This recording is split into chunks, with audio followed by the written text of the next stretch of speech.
Hello सबको नमस्कार। मैं जेपी सर, आप लोगों को जेपी सर क्लासेस में स्वागत है। आज जो हम क्लास लेके हैं एशियंट हिस्ट्री, जो कि प्राचीन काल भारत हम आपको पढ़ा रहे हैं। ठीक है, इससे पहले आपको हम पढ़ाए थे क्या, गुप्त काल के बारे में पढ़ाए थे। ठीक है, जो गुप्त काल प्राचीन हिस्ट्री में क्या पढ़ा रहे थे, गुप्त काल के बारे में आपको हम पढ़ा चुके हैं। ठीक है, जो लोग नहीं क्लास देखें उस क्लास को जरूर देखें, क्योंकि आपको तब समझ में आगे का क्लास आएगा। ठीक है, जो कि वो इंपॉर्टेंट क्लास है। ठीक है, इसके बाद में आज जो हम पढ़ेंगे गुप्त काल के बाद में कौन सा वंश आया था। ठीक है, जो कि एक बार आपको हम बताए थे मौर्य काल में क्या था, शासन कैसे चल रहा था, केंद्रीकृत शासन चल रहा था, मतलब राजा का हाथ में सारा शक्तियां रहता था। ठीक है, लेकिन धीरे धीरे गुप्त काल में क्या हो गया, ये केंद्रीकृत से क्या हुआ, विकेंद्रीकरण हो गया, मतलब विकेंद्रीकृत हो गया। मतलब शासन क्या होगा, राजा से हटके धीरे धीरे मंत्री लोगों के पास में चलना स्टार्ट हो गया, छोटा छोटा राज बनना स्टार्ट हो गया। ठीक है, जो प्रांत बनना स्टार्ट हो गया, समझ गए, तो विकेंद्रीकृत हो गया था। ठीक है, तो उसी को फिर गुप्त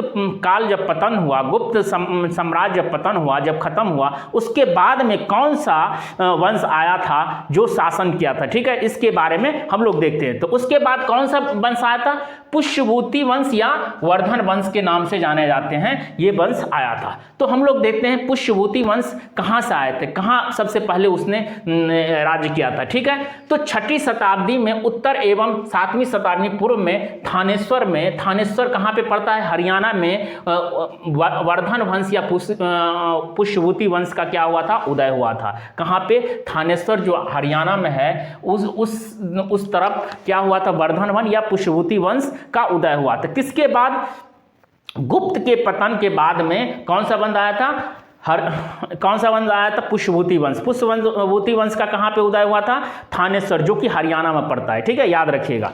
उसके बाद में ये स्रोत हम लोग को कहां से मिलता है, ये पुष्यभूति वंश या वर्धन वंश का जानकारी हम लोग को कहां से मिलता है, कहां से इसके बारे में हम लोग को पता चलता है। तो हम लोग का हर्षवर्धन का एक अभिलेख का नाम है, जिसका नाम है मधुबन, बांसखेड़ा, सोनीपत तथा नालंदा। इस अभिलेख से हम लोग को पता चलता है कि इस कौन सा वंश, पुष्यभूति वंश के बारे में प्रमुख जानकारी मिलता है। याद रखिएगा, पूछता है कौन कौन सा अभिलेख है हर्षवर्धन का, मधुबन, बांसखेड़ा, सोनीपत और नालंदा। याद रखिएगा।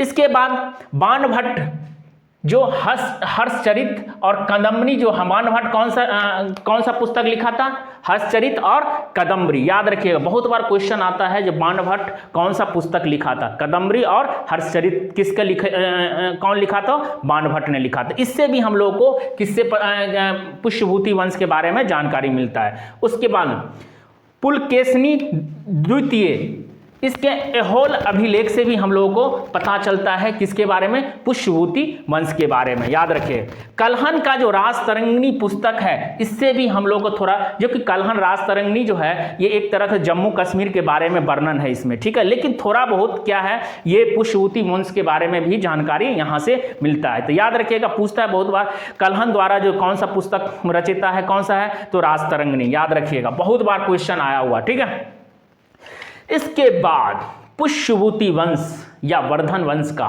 जो शासक आया, कौन शासक आया, कैसे शासन किया, किस तरह से किया, इसके बारे में हम लोग देखते हैं। चलिए, इसका संस्थापक कौन था, सबसे पहले संस्थापक कौन था, पुष्यभूति था। याद रखिए, पूछेगा पुष्यभूति वंश का संस्थापक कौन था, पुष्यभूति था। याद रखिएगा। इसका राजधानी कहाँ है, थानेश्वर। राजधानी कहाँ बनाया था, थानेश्वर, जो हरियाणा में पड़ता है, हरियाणा का क्षेत्र है, जो कि उसका राजधानी था। ठीक है, पुष्यभूति वंश। इसका एक प्रमुख शासक या महान शासक या प्रतिभाशाली शासक जो था, वो कौन था, याद रखिए, कौन था, प्रमुख प्रभाकर वर्धन था। याद रखिए, प्रभाकर वर्धन का विवाह किसके साथ हुआ था, यशोमती के साथ हुआ था, जिसमें उनको 2 पुत्र प्राप्त हुआ, 1 पुत्री प्राप्त हुआ था। 2 पुत्र का क्या नाम था, इसके बारे में हम लोग देखते हैं।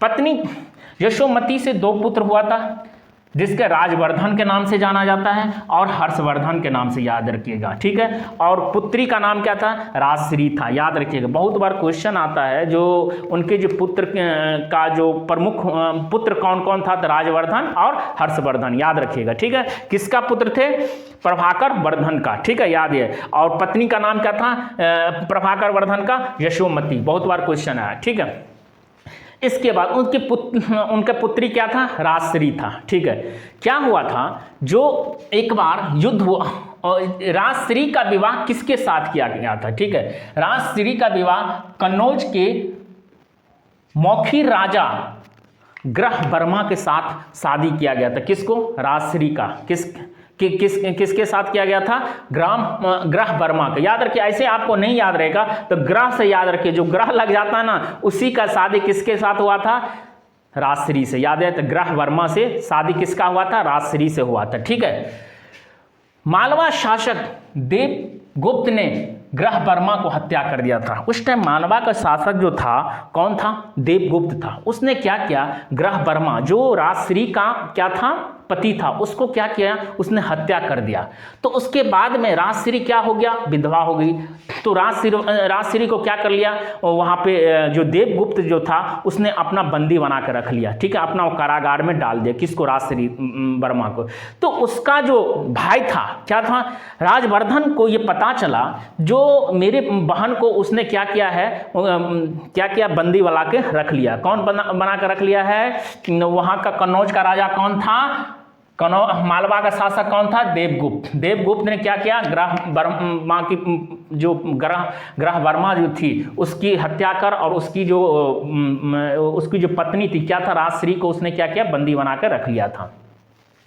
उसके बाद राजवर्धन ने देवगुप्त को भी हत्या कर दी। उसके बाद राजवर्धन सोचा अपनी बहन को छुड़ाने के लिए ना वो गया और उसको क्या किया, देवगुप्त को उसने हत्या कर दिया। लेकिन उसी टाइम देवगुप्त और शशांक ये दोनों आदमी का मित्रता था, मतलब बहुत घनिष्ठता मित्रता था। क्योंकि शासक कौन था, गौर शासक था कि शशांक गौर शासक था जो बंगाल में राज कर रहा था, जो कि उसने बहुत घनिष्ठ मित्र था। इसके कारण उसने क्या किया, जब देखा जो मेरा दोस्त को मार दिया, अरे कोई होता ना जी, किसी दोस्त को मार दिया तो उसको क्या करे, उसको छोड़ देगा क्या, नहीं छोड़ेगा नहीं।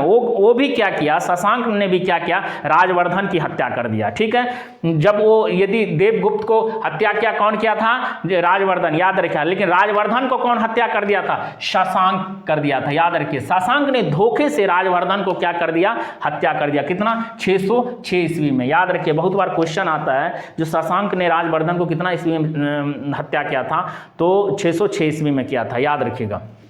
उसके बाद में 16 वर्ष के जब राजवर्धन की जब मृत्यु हो गया तो बहुत कम उम्र में ना हर्षवर्धन को अपना राजगद्दी पर बैठने को मौका मिला, जो कि वो पे बैठा कितना ईस्वी में, 16 ईस्वी में उसने राजगद्दी पे बैठ गया था, छोटा था। ठीक है, राजवर्धन ने सोचा जो अपनी अपनी जो बहन थी, कौन था, राजश्री। राजवर्धन जो था, राजवर्धन के बहन कौन था, राजश्री, जो कि किसके अंदर में अभी है, किसके अंदर में था बताओ, देवगुप्त के अंदर में था, जो कि तो उसको छोड़ाने के लिए ना उसने भी किसके सहारा लिया था, इसके बारे में हम लोग देखिए। हर्षवर्धन ने 606 एडी से राजा बना और 6 से लेकर 647 ईस्वी तक राज्य किया। ठीक है, याद रखिए। इसका दूसरा नाम, हर्षवर्धन का दूसरा नाम क्या था, शिला आदित्य के नाम से भी जाना जाता। शिला आदित्य के नाम से भी किसको जाना जाता है, हर्षवर्धन का दूसरा नाम। ठीक है, हर्ष ने शशांक को भी पराजित कर कन्नौज को जीत लिया। उसने क्या किया, जब उस टाइम कन्नौज पे शासन कौन कर रहा था, शशांक कर रहा था। ठीक है, शशांक को उसने क्या किया, हर्ष ने उसको पराजित कर और उसके बाद कन्नौज का राजा बन गया। इसीलिए उसने क्या, कन्नौज का भी राजधानी बनाया और अपनी बहन को भी वहां से छुड़ा के लेके आया था। कौन, उनको सती बनने से रोक दिया था। ठीक है, कौन, हर्षवर्धन ने अपनी बहन को। ठीक है, याद रखिएगा, कन्नौज के राजधानी बना लिया। ठीक है, याद है, बहुत बार क्वेश्चन पूछता है जो हर्षवर्धन जो था वो अपना राजधानी कहाँ पे बनवाया था, कन्नौज में बनवाया था। याद रखिएगा। लेकिन इस टाइम में पुष्यभूति वंश का राजधानी कहाँ था, शुरू में कहाँ पे था, थानेश्वर। याद रखिएगा, बहुत बार स्टूडेंट कंफ्यूज हो जाता है, तो याद रखिएगा हर्षवर्धन जो था अपना राजधानी कहाँ बना लिया था, कन्नौज। लेकिन पुष्यभूति वंश का जो राजधानी था कहाँ पे था, थानेश्वर। ये याद रखिएगा। उसके बाद में हर्षवर्धन द्वारा कुछ ग्रंथ रचना की गई थी। इसका नाम देखिए, प्रियदर्शिका था, रत्नावली था, नागानंद था, जो संस्कृत भाषा में लिखा गया था, याद रखिएगा। जो हर्षवर्धन द्वारा जो पुस्तक जो ग्रंथ लिखा गया था, जो रचना किया गया था, इस तीन ठो था, प्रियदर्शिका, रत्नावली और नागानंद, याद रखिएगा, ठीक है। वो संस्कृत भाषा में लिखा हुआ था, बहुत बार क्वेश्चन है। ये एक बोला जाता है इतिहासकार का एकमात्र हिंदू शासक कौन था? हर्षवर्धन जो था एक हिंदू शासक था, याद रखिएगा। हर्षवर्धन ने विभिन्न धर्मों को विशाल सभा का आयोजन किया था, याद रखिएगा, जो हर धर्म को मानते थे, याद रखते, हर्षवर्धन के बारे में जानते थे, हर धर्म को मानते थे, और उसने क्या किया, एक हर धर्म का एक सभा आयोजन किया। बहुत बार क्वेश्चन आया, जो कौन ने एक सभा आयोजन किया था, हर धर्म का सभा आयोजन किया था, कौन किया था? हर्षवर्धन ने किया था, याद रखिएगा। हर्ष प्रत्येक 5 वर्ष पर प्रयाग संगम पर एक समारोह महामोक्ष का परिषद का आयोजन करता था। हर 5 वर्ष पे क्या करता था? उसने एक महामोक्ष का क्या करता था? आयोजन रखता था, ठीक है। इसी टाइम याद रखिएगा, इस टाइम क्या होता था, मतलब उस टाइम का उद्योग कैसा था? उद्योग क्या था? उस टाइम भी सूती वस्त्र का ही ज़्यादा प्रचलन चलता था, ठीक है। किस टाइम में? हर्षवर्धन के टाइम में, पुष्यभूति वंश के टाइम में, ठीक है। जो कि बोला गया मथुरा हर्ष के समान समय सूती वस्त्र के लिए बहुत प्रसिद्ध था। पूछता है सूती वस्त्र के लिए प्रसिद्ध कब था? जो हर्षवर्धन के टाइम में, या उस टाइम बहुत प्रसिद्ध था, याद रखिएगा, ठीक है। तो ये जो आपको हम क्वेश्चन क्या क्या पढ़ाएं, सबसे पहले आपको पढ़ाएं पुष्यभूति वंश के बारे में जानकारी, उसके बाद में स्रोत, उसके बाद में प्रमुख शासक, उसके बाद में हर्षवर्धन के बारे में। हर्षवर्धन से ज़्यादा क्वेश्चन आता है, इसीलिए आपको अच्छे से डिटेल में पढ़ाए हैं, ठीक है। इसको आप जरूर कॉपी में ये नोट डाउन कीजिए, जो कि एग्जाम में आने टाइम में आपको बहुत इंपॉर्टेंट लगेगा, बहुत महत्वपूर्ण रहेगा, ठीक है। जो कि आप जब ऑब्जेक्टिव बनाइएगा ना, तो इससे आपको बहुत लाभकारी मिलेगा, ठीक है। आपको कैसा लगे कमेंट बॉक्स में जरूर लिखिए, ठीक है। फिर मिलते हैं नेक्स्ट क्लास में। चलिए, थैंक यू।